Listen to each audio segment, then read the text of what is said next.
गलत बात नहीं थी वो। अगर हम जब जम्मू कश्मीर के हम हालात देखते हैं, जो मुश्किलात हैं, जो यहाँ पर माहौल बना है 2019 के बाद, उसका ये तकाजा था कि हम लोग इकट्ठे चलते, एक इतिहाद के साथ आगे चलना था हमें। और क्योंकि आपको मालूम है हजारों नौजवान हमारे जेलों में बंद हैं, बात नहीं आप कर सकते हो। हमारी तो क्या बात, आप जो जर्नलिस्ट हैं बात करते हैं, कितने सारे हैं हमारे जर्नलिस्ट बंद हैं। हमारे नौजवान बाहर की जेलों में इस वक्त खुदा ना खासा सड़ रहे हैं, मुसीबत में हैं। मुलाजिम क्या है, उसके घर वाले बात नहीं कर सकते हैं। हर हिसाब से देखिए कि एक बहुत ही जाति का माहौल चल रहा है, तो इस माहौल में हमारा इकट्ठे चलना बहुत जरूरी था। और यही वजह थी कि मैंने बॉम्बे में जब इंडिया अलायंस की मीटिंग हुई, तो मैंने वहां जब जम्मू कश्मीर की बात चली, तो मैंने कहा वहां पर कि फारूक साहब हमारे सबसे सीनियर लीडर हैं, जम्मू कश्मीर के हवाले से ये फैसला करेंगे। ये सोच के कि फारूक साहब बड़े हैं, ये जज जब कोई बनता है तो वो इंसाफ की बात करता है, तो मुझे उम्मीद थी कि वो पार्टी मफादात से ऊपर उठ के बात करेंगे। और अगर यही फैसला करना तो जो उन्होंने किया, अगर उनको लगा, फारूक साहब को लगा, उमर साहब को लगा कि पीडीपी की आवाज से बेहतर आवाज हमारे पास लोग हैं, जो नुमाइंदे हैं, वो ज्यादा बेहतर तरीके से जो जम्मू कश्मीर के लोगों का दर्द है, जो यहाँ की तकलीफ है, जो यहाँ की मुसीबत है, उसकी अक्कासी पार्लियामेंट में कर सकती, तो कुछ भी नहीं करना था। जो बात कल उमर साहब ने कही, ये बात ये आज से 2 महीने पहले कह सकते थे, मुझे फोन कर सकते थे फारूक साहब, उमर साहब मुझे बुलाते, मुझे कहते कि आपने फारूक साहब को जिम्मेवारी रखी है फैसला करने की। हमने ये फैसला किया है किसी वजह से कि आप शायद हमारे लोग बेहतर वहां नुमाइंदे बन सकते हैं, बेहतर तरीके से आप जम्मू कश्मीर की आवाज पहुंचा सकते हैं। इसलिए हमने ये फैसला ऐसा कर दिया है कि आप मत लड़िए, हम सिर्फ लड़ेंगे। तो शायद जो लार्जर इंटरेस्ट है, क्योंकि आप देखिए हम किस चीज के लिए लड़ रहे हैं, हम तो लुट चुके हैं, हमारे पास क्या है अब। तो अब हम पार्लियामेंट की सीटों के लिए आपस में एक दूसरे के कपड़े फाड़े।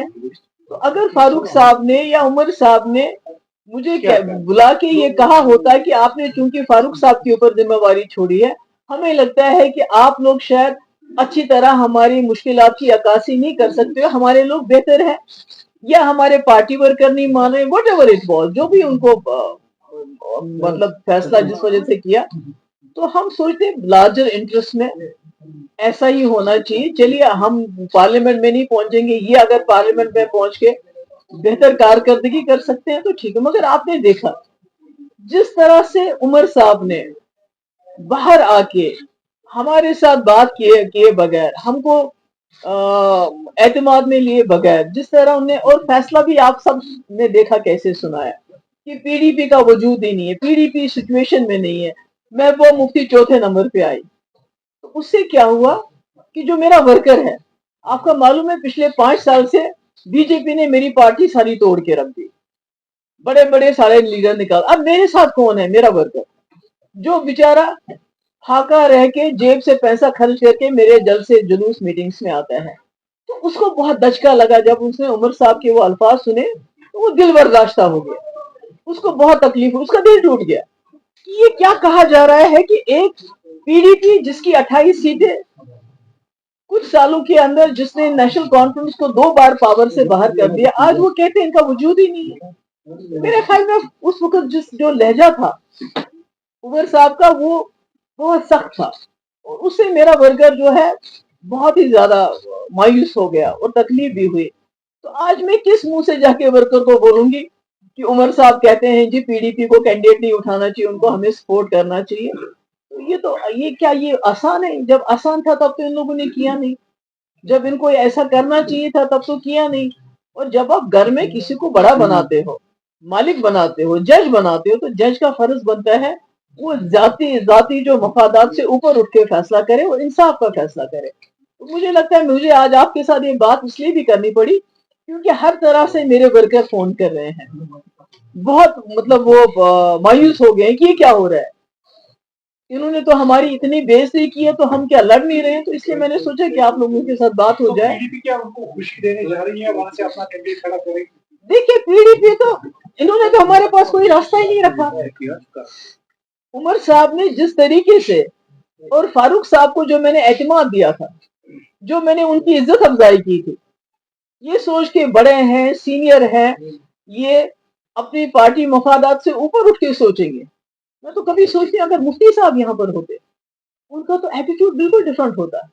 وہ شاید یہ کہتے ہیں کہ ہم کوئی سیٹ نہیں لڑیں گے، آپ ہی تینوں لڑو، اگر اس سے جموں کشمیر کی آواز پارلیمنٹ تک پہنچ جاتی. مگر مجھے افسوس ہے کہ میں نے تو کہہ دیا، میں نے تو اپنا فرض نبھایا، مگر جو انہوں نے کیا اور اس کے اوپر سے جو عمر صاحب کی بعد میں پریس کانفرنس تھی وہ بہت انفارچونیٹ تھی. وہ بہت دل کو خراب کرنے والی تھی کہ پی ڈی پی کون ہے، ان کا وجود کہاں ہے، یہ کیا ہے. تو اس سے تو انہوں نے ہمیں بہت دور دھکیل دیا، ہمیں تیسرے چوتھے پانچویں نمبر پہ بھی نہیں مانا، اور یہ کہا کہ ہم اسمبلی الیکشن میں سوچیں گے کہ ان کا بیہیویئر کیسا ہوگا، ان کا کنڈکٹ کیسا ہوگا.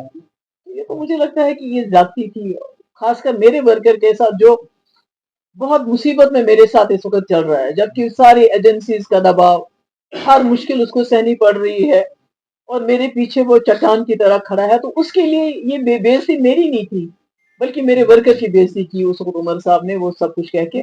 اس لیے یہ اب مجھے بتائیے کون سا راستہ میرے پاس ہے، میں کس طرح اپنے ورکر کو کہوں آج آپ جی پیچھے رہو، کیونکہ نیشنل کانفرنس چاہتی ہے کہ بھائی ہم ان کو سپورٹ کریں، اور ہم ہیں کون، ہمارے سپورٹ سے کیا ہوگا. عمر صاحب تو ہمیں کسی گنتی میں ہی نہیں مانتے، وہ تو کہتے ہیں آپ کہیں بھی ہو ہی نہیں.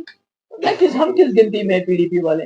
تو ہم اپنے حساب سے، اپنی مفلسی کے حساب سے، اپنی غریبی کے حساب سے اپنے کینڈیڈیٹ کھڑا کریں گے اور لوگوں پہ چھوڑیں گے لوگ کیا فیصلہ کرتے ہیں. لوگ کس آواز کو پارلیمنٹ میں پہنچانا چاہتے ہیں آج اس سچویشن میں. Thank you. آزاد بھی تھے، اس نے بولا کہ ہمیں کسی کے ساتھ کمپٹیشن نہیں ہے، ہمارا مقصد یہ ہے کہ اسٹیٹ میں واپس آئے. چلیے ہم کیا کہہ سکتے ہیں، آزاد صاحب نے کہا ہوگا، میں اس پہ کیا کہوں. آزاد ہے وہ. میم کیا ابھی تک کینڈیڈیٹس کا کوئی کھاتا آپ کے سامنے آیا ہے، کون کون سے، جیسے کہ نہیں ابھی تو آپ کو، میں تو نہیں، میں تو پارلیمنٹری بورڈ کی چیئر پرسن نہیں ہوں، اس لیے میرا وہ اعلان کرنا صحیح نہیں رہے گا. تو میرے خیال میں ایک دو دن میں آپ کو کنسلٹیشن چل رہا ہے. صاف ہو رہا ہے کہ پی ڈی پی سبھی سیٹوں پر چناؤ. نہیں، میرا مطلب کوئی راستہ چھوڑا کیا نیشنل کانفرنس ہے ہمارے لیے. Have they left any door open for us? میں نے کہا میں تو